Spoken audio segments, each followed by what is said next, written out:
Hey guys, Deb Acker here. And so I was feeling super called to do a video on everything that's happening in our world right now. And I also will say it's super intimidating, right? Because it feels like nothing that can be said is right? That nothing really can alleviate the pain, the hurt, the anger that's happening in our world, nor is it really necessary to do so in this moment. So first of all, what I want to say, if you are feeling angry or any emotion right now around our world's events, around what's occurring, around what's occurred to you personally, know you have every single right to feel exactly how you're feeling, right? And know that my heart goes out to you. For me, this video, I really was looking at what am I here, how can I add to what's happening in the world, right? How can I add to the story and actually to create permanent transformation in the world? And this is how I was guided, right? What was guided for me. And so, for decades, I will say there have been protests to create awareness and really to create change. And while I'm a firm believer in peaceful protests to really help to raise and create awareness, as we can see, nothing has truly really changed in the last several decades.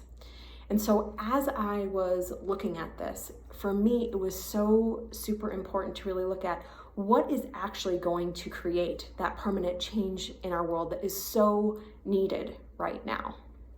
And what I'm going to share with you right now are the few ways that came for me, right, in the work that I do in the world that I have seen create permanent change in the outer world, right? And so I want to be able to share those with you and to hopefully help to give some new ideas on how we might be able to work on this to create a new story and to create the actual permanent transformation that so many of us are desiring and so many of us want to see happen immediately, right? So first thing that I want to say about this is that I believe, and from what I've seen in my own personal transformation, and again, I cannot at all relate to the stories that are being told. Of course, like I said, I'm a white woman. I've had a lot of privilege in my life, but everything that I've seen in my own personal journey of transformation, right, is that every single thing is an inside job. For me personally, as I changed my inner relationship with myself through looking at my beliefs, my stories, my patterns, through feeling my feelings when I was freaking angry, I felt that fucking anger, right? Through connecting to my inner child and starting to build a relationship with her, and really connecting to my own individual humanity, right? And getting that I'm a person who makes mistakes, getting that I'm a person who has experienced hurt and honoring that hurt, right? And loving her no matter what, right? Loving her for all pieces of it, including that hurt. As I started to do that, the world around me and how people interacted with me changed, right? With this, we must be willing to find constructive and healthy ways to really tap into, honor, and feel our feelings, right? And any emotion really that's present for us. Again, I understand I have not had the experience of so many out there, but what I can say through working with my own anger, as I've created the space to actually feel that in a safe environment, which initially meant, hours in a set container, feeling that anger that I wasn't even aware of prior to that. And then over the course of the next several years, taking the moments when I felt that to, in my apartment, right, to punch, scream, kick, get fucking mad when I was fucking mad and honor that. As I was willing to do that, again, the world around me, the way people interacted with me changed, right? And along with this, what I really believe and know in every single ounce of my body, right, and every single ounce of my being is that the more we're able to start connecting to our own individual humanity, right? To honor that person inside of us who, again, is hurt, right? Who wants things to change, whatever it is that you're experiencing in this moment, right? The more we're able to do that, the more people will relate to us in a different way, right?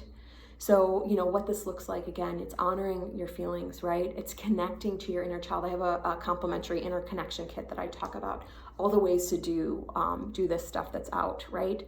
But also being willing to create that dialogue to understand why you're hurting, right? And then honoring that, right? And as we do this, as we create this relationship with ourselves over and over and over, until we love ourselves so fiercely that the only experience in our world can be that of reflection of self-love, right? As we start to do this, our outer world changes, right?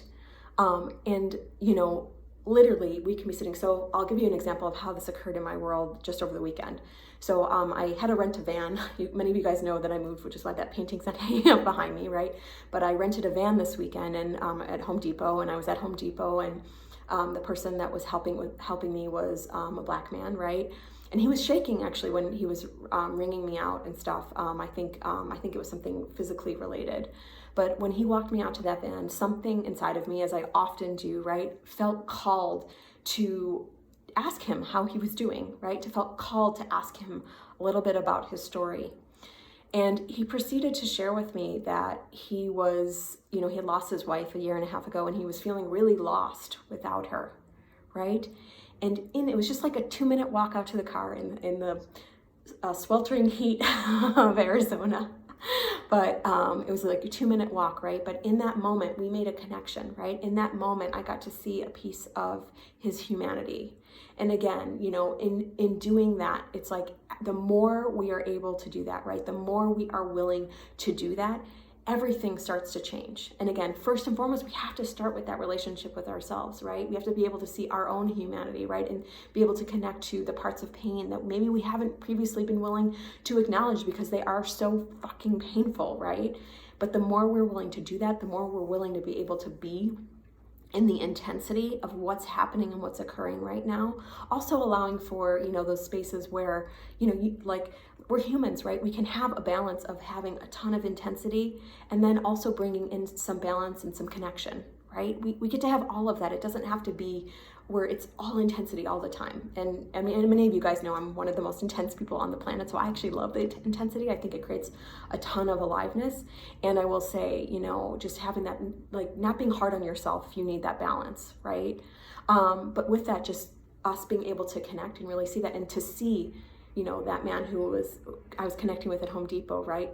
He's a brother, right? To be able to see the brothers and sisters, right? Every single person on this planet, that person sitting across from you is you as well, right? That we're all connected, that we are all one, right? No more separation, right? That we all get to be treated fairly and equally, right? That we all, no matter the color of our skin or our gender or ethnicity or anything, right? That we all get to be treated equally, fairly, kindly, with love and compassion.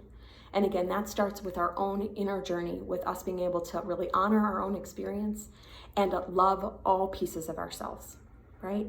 And so I'll leave you with that. Thank you so much for watching. Again, I am just doing my best to just put something out in the world. Like I want to see this change so much. I do not want to see people hurting, and I do not want to see people being treated unkindly. And this is what I felt called to put out in the world to help with that. Thank you so much for watching.